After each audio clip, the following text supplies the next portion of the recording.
Nic Santos, OG in the game, still running the streets.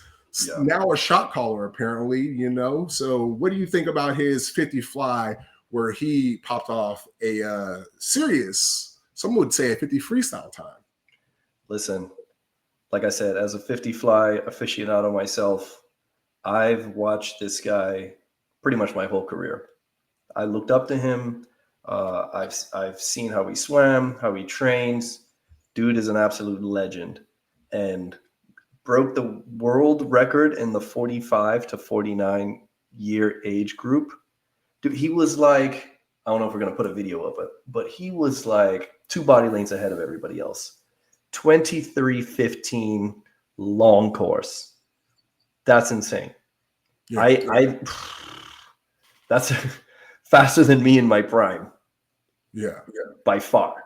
And the thing I always look at, it's like in the worst case scenario, if they had to come home on a 50, he's probably not coming home slower than a 33. Jesus Christ. So that's like a 5,400 fly that he's basically set himself up for, which is crazy at his age, which I'm sure he's doing less training too. Like that 23 is like, he could die coming home and still go a sick time in 100 fly. Like that is insane. So here's what I love about Nicolas Santos. He did what everybody convinced me I couldn't do when I was coming up. And there's a part of my career that I deeply regret. He put all his eggs in one basket of the 50 fly. And the 50 fly is an event that all the entities, USA Swimming, college swimming, they all shit on that event as if it's not a real event. Oh, we just swim that in that one relay for NCAAs. And then after that, like everybody's a 100 flyer because that's a real race. 50 fly, the 50 of strokes aren't real races. That's why they're not in the Olympics. That's why, whatever. This man said, I don't care. I'm good at this one thing. I'm going to do all the world circuits where they swim it, and I'm going to make my entire career around a 50 fly. And that's how he made his bread, 50 fly. And I wish I had done that myself, because I'm sure if I had dedicated just more of my time and energy and my happiness into just the 50 fly, I definitely would have went further in my career. So it's nice to watch him, kind of live vicariously through him for what he's doing. And hopefully one day we can get these big entities to recognize that the 50s of stroke are much more entertaining, much more exciting than a freaking mixed relay or a damn 1500 whatever. Nobody wants to see that. Right. So I'm going to kind of go a little different with this. I want to go in the direction of something that I think I may have talked about in our first one, which is athlete projection, right? Like what you said, putting all your eggs in the basket of the 50 fly, right? That is something that your coach should see you and be like, okay, Elvis has, do you have skinny ankles? I'm assuming you do. I'm not sure. I don't think they're not cankles, I guess. I bet you do, dude. You're black and you're athletic. You have skinny ankles. Like Elvis has big legs, skinny ankles, high calf, paws, big glutes. That means he's probably an explosive athlete, which means we need to cater his training towards certain events, right? Me, okay, we have this high schooler, 6'8", 195 pounds, leg pressing, what was I, 540 at age 16. Not bad. Like we need, okay, and he plays basketball. Clearly an athlete. We need to figure out what events are catered toward this. He has long arms. Okay, well, maybe that's not good for breaststroke, or maybe it is good for breaststroke. But it's like, I feel like coaches look at the event time and it's like, okay, you're this thing. Yep. And I think like this is why I love the beauty of a great coach, right? And personally for me, this is why I like coaching girls, is because you have to actually be able to coach. There ain't no testosterone to hide behind when you're coaching girls. Like you got to know what you're doing. You got to know how to make them move faster through the water.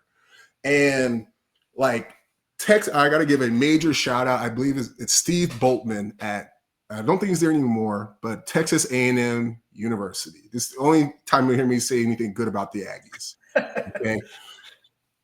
This guy has done more with less than anybody in college swimming. I swear to God. Okay. We had, it's all Texas, right? So he was recruiting Texas kids. Eddie was recruiting Texas kids. And then the women's coach, we had two different women's coaches. So I'm not going to say one name. We're recruiting Texas kids, right?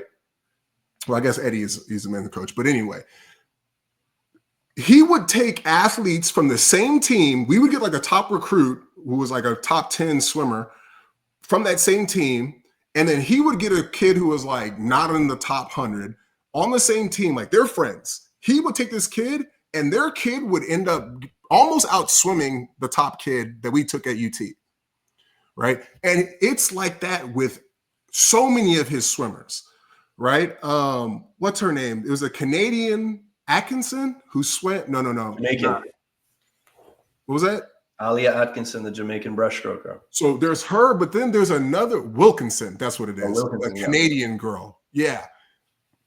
She turned into she was obviously really good, but then she turned into a monster her senior year, which was my freshman year. And I believe she won NCAAs in the 100 free or broke some record. I know she was balling. That's what I know. She was balling. I'm not going to make anything up. She was balling her senior year.